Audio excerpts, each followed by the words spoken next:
Everyone, in this topic, we are going to discuss the questions based on the alternating current. They are जो कि हमारे पास board exam के लिए बड़े important हैं. सो फर्स्ट क्वेश्चन हमारे पास आएगा सीरीज एलसीआर सर्किट के क्वेश्चंस को हम किस तरह एनालाइज करेंगे. तो उसमें हमारे पास क्या चीज कैलकुलेट करनी है, करंट लैग करेगा, वोल्टेज लैग करेगी, क्या चीज लैग करेगी, वो चीज हम डिस्कस करने जा रहे हैं. तो हमारे पास जो पहला क्वेश्चन है, a series LCR circuit consisting of resistance of 80 ohm, inductor of 100 ohm and capacitor of reactance 40 ohm, and input voltage is given by this equation, those 200 under 2 sine 100 pi t. So we have to calculate phase difference between current and voltage, amplitude of the current and the voltage across each element, and again we will have to calculate what is the voltage across series LC circuit. Series combination of inductor and capacitor cross कितनी voltage आएगी वो हम calculate करेंगे. सो हमारे पास देखिए पहले बात क्या है कि इन सीरीज एलसीआर सर्किट हमारे पास क्या होता है कि in series current remains in same phase, voltage differentiate करती है. वोल्टेज हमें पता है, वोल्टेज लीड करती है इंडक्टर में, कैपेसिटर में वोल्टेज लैग करती है, और रेजिस्टेंस में करंट और वोल्टेज सेम फेज में आ रहा है. तो हमारे पास क्या आ जाएगा, let's talk about this. We have series LCR circuit. So this is AC voltage which is given, हमें given है, और हमने क्या कहा है कि सीरीज में करंट सेम डायरेक्शन में जाएगा, वोल्टेज लीड करेगी, लेट्स इज VL, VC आ गया, वोल्टेज लैग कर रही है by 90 degree in capacitor. In resistance the voltage remains same, right. So हमें कैलकुलेट करना है what is the phase difference between current and voltage. So इसका फेजर डायग्राम भी हम बना सकते हैं रिएक्टेंस का. तो सिमिलरली हमारे पास this will be the resistance and inductor ऊपर को शो करेंगे 90 डिग्री आगे को, और कैपेसिटर्स की reactance is lagging behind by 90 degree. तो हमारे पास एक्सएल की वैल्यू दी हुई है, this is 100 ohm, and XC की वैल्यू दी हुई है, दिस इज 40 ओम. अब देखिए हमारे पास जब भी रिएक्टेंस या फेजर डायग्राम आती है तो हम जस्ट वेक्टर्स को डील करते हैं, उसी तरह हमें इन फेजर क्वांटिटीज को ही डील करना पड़ेगा. सो लेट्स से हमें फर्स्ट क्या सॉल्व करना पड़ेगा, we have to solve XL XC. XL 100 ohm है, XC आपके पास 40 ओम है. दैट मीन्स हमारे पास इन दोनों का रिजल्टेंट क्या आ जाएगा, this will be XL minus XC and this is R. तो हमारे पास XL माइनस X की वैल्यू कितनी आ गई, XL माइनस XC की वैल्यू हमारे पास आ गई, this is 100 minus 40, this is we can directly write as 60 ohm. And resistance हमारे पास कितनी दी हुई है, 80 ohm. So that means this is 80 ohm and this term is we have got 60 ohm. Now इन दोनों का रिजल्ट सॉल्व करने के लिए सिंपल हम यूज करो parallelogram law. That means resultant will be like this. So this is the impedance of the circuit. So Z will be equal to, this will be R square plus XL minus X. हमारे पास आ गया R square plus XL minus XC का whole square. ना देखो R square हमारे पास क्या है, R is 80 ohm, that means, and XL minus XC is 60 ohm. अगर इन दोनों को रिजल्टेंट देखेंगे तो हमारे पास क्या आ जाएगा, 80 का स्क्वायर प्लस 60 का स्क्वायर गिव्स राइज टू 100 का square. That is the resultant impedance of the circuit will be 100 ओम. सो हमारे पास क्या आएगा, impedance of the circuit is, this is 80 square plus 60 square, so this will give rise to, this is 100 ohm. Now अब हमें calculate क्या करना था, first thing what is the phase difference between current and voltage. So ये जो हमारे पास angle आ जाएगा यही हमारे पास फेज डिफरेंस आ जाएगा. सो टेंजेंट फाई हमारे पास आ जाएगा. देखिए ये परपेंडिकुलर क्या बन गया, XL माइनस XC बन गया, R क्या बन गया, बेस इज R. सो आपके पास क्या आ जाएगा, this will be XL minus XC and this is R. तो हमारे पास Z क्या था? Z will be in this direction. So this is phi. Phi is the phi क्या है? This is the phase difference between current and voltage. Now आपके पास tangent phi की value आ गई. This will be, this is 60 divided by 80. So this is 3 by 4. So we will say, so tangent phi is 3 by 4. Or we say voltage leads the current by phi is equal to tan inverse 3 by 4. So this is our first part. So हमने क्या calculate कर लिया? Current and voltage के बीच में phase difference कितना है ये हमने कैलकुलेट कर लिया. अब हमारे पास क्या दिया हुआ है? सेकेंड हमें क्या कैलकुलेट करना है? Amplitude of the current. तो आपके पास हमने जेड ऑलरेडी कैलकुलेट कर चुके हैं. जेड हमने 100 ओम कैलकुलेट कर चुके हैं.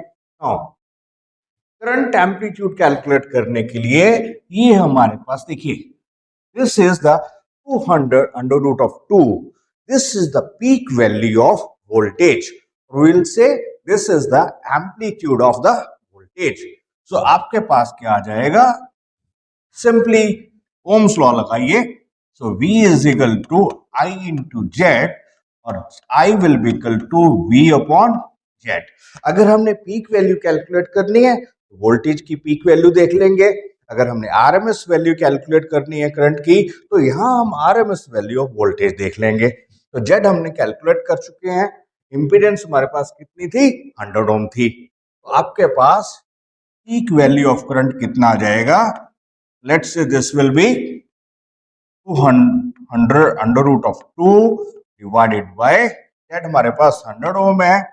So this is I peak is 2 under root of 2 ampere. This is what we get. तो हमारे पास फेज डिफरेंस आ गया. हमारे पास क्या आ गया? पीक वैल्यू ऑफ करंट आ गया.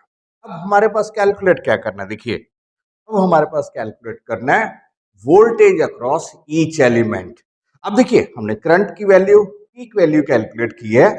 जब अगर हमने वोल्टेज मेजर करनी है ईच एलिमेंट की, that means we have to calculate the measured value of the voltage. Measured value means RMS value of the voltage, right? तो हमारे पास सिंपली हम क्या यूज, उसके लिए हमें क्या कैलकुलेट करना पड़ेगा? RMS value of the current calculate करनी पड़ेगी. पीक वैल्यू तो हमने कैलकुलेट कर ली. This is 2 under root of 2 ampere.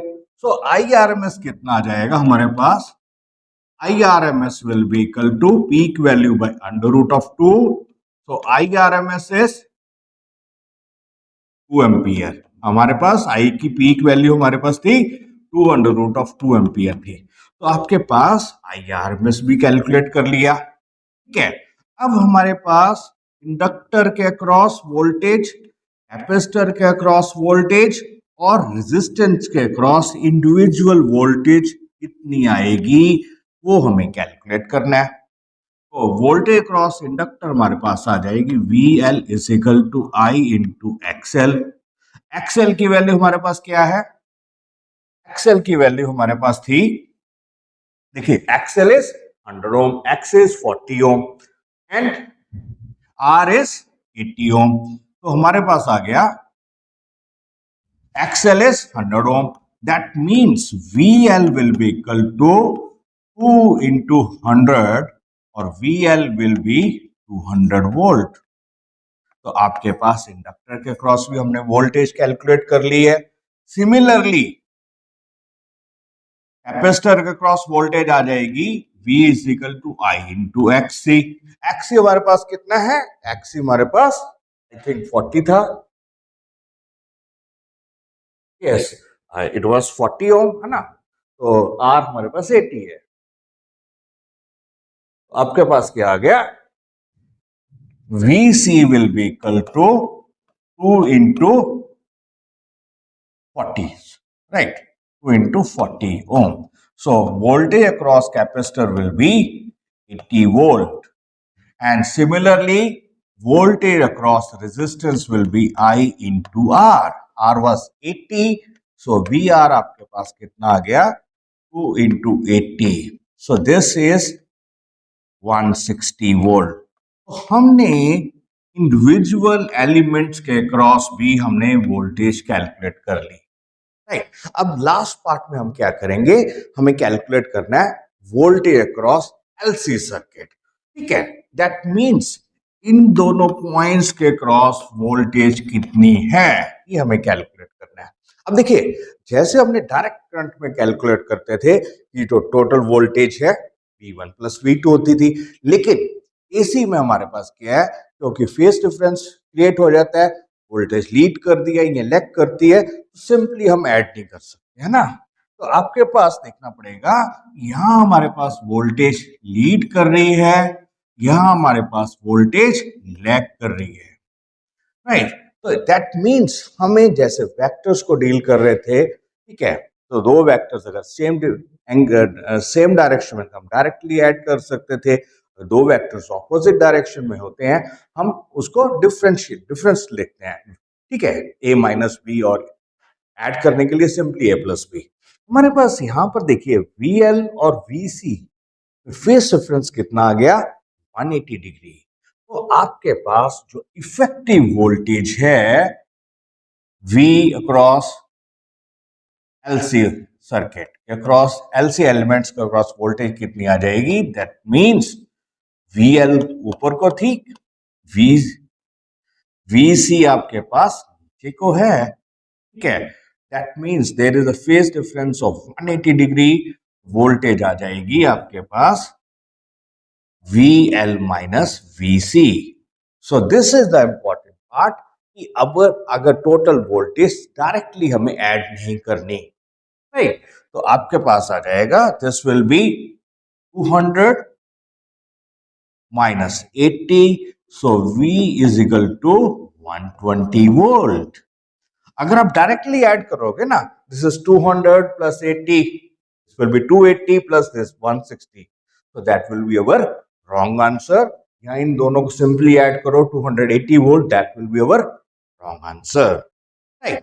So important क्या है कि आपको हमेशा ख्याल रखना है वोल्टेज और करंट के बीच में फेज डिफरेंस कितना है.